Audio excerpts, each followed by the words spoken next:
Hello writers, we've been on this series for so long and I believe that by now you're gaining so much value. If you're not, I wonder why. I wonder how are you not even getting value? So please, if at this point you've not subscribed to my YouTube channel, please subscribe now for more interesting, for more educative, for more content. Support me, encourage me. Go and subscribe. Go and subscribe.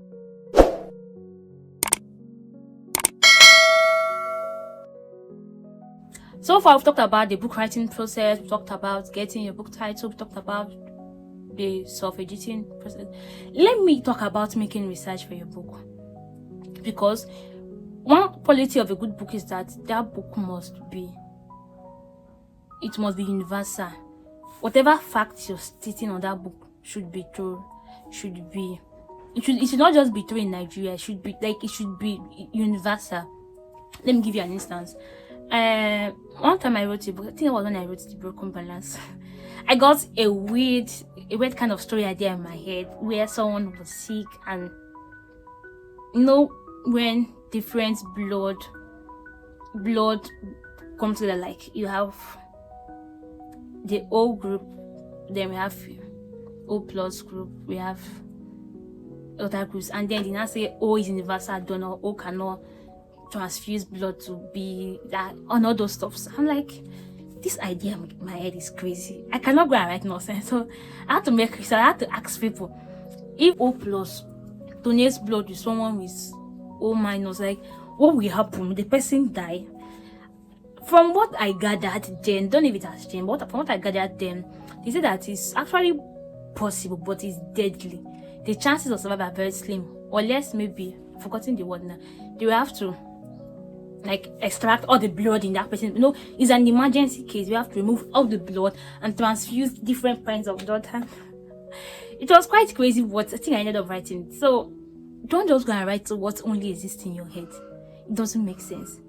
It makes sure that whatever you're writing it's medically proven, is historically correct, is academically true, is biologically in alignment.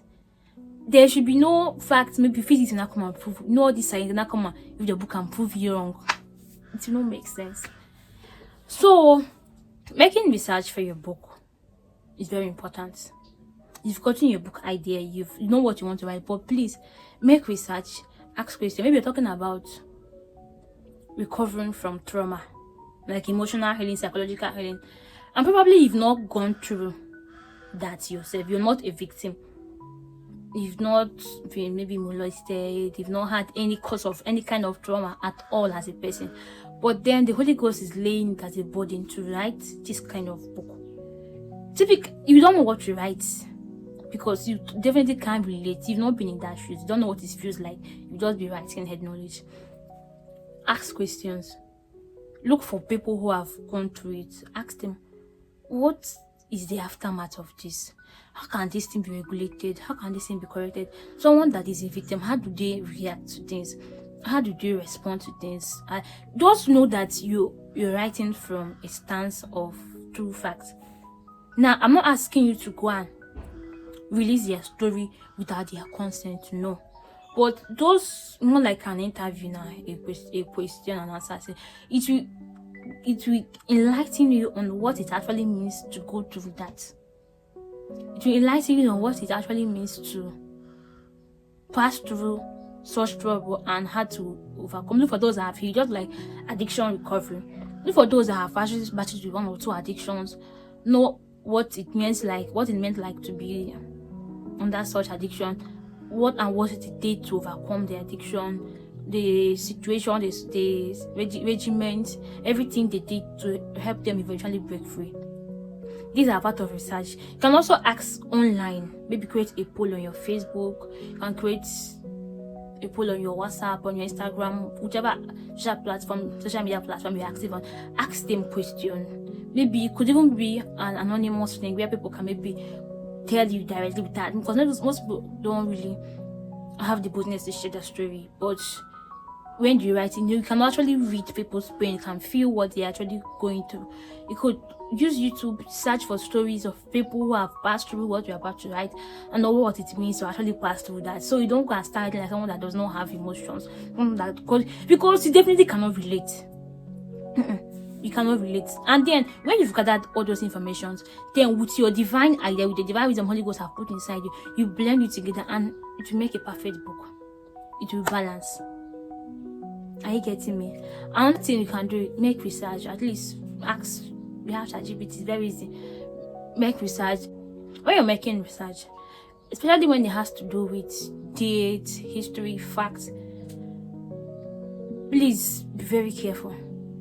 If you're quoting anybody, don't write who said what you're saying on what year. If it's, just know that many people will go to verify what you're writing, and it'll be very bad when you're feeding them with the wrong kind of information. It doesn't make sense. So I think that is on making research for your book idea. So even when you get an idea that you have zero knowledge about, you get an idea, you know you want to buy, but you don't have no idea on how to go about this thing, this strategy I just explained now will work for you. Definitely. If it doesn't work, go back and pray and ask who gave you idea on how to develop it. That's the only media. Thanks so much for watching. See you in my next video.